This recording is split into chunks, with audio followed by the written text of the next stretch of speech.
So it is March 16th, 2022. Mom, how many months did you know Dad for before you decided to marry him?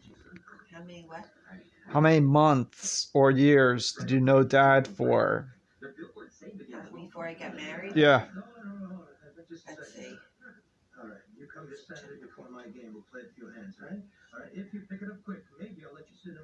Five 5 what? months.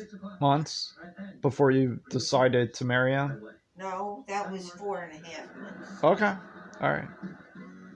That's all. That's That's all. it. That's the length. The That's all length of. she wrote. Yeah.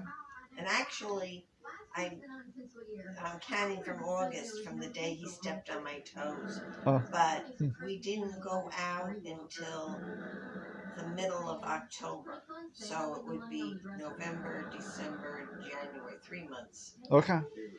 Okay. It's interesting.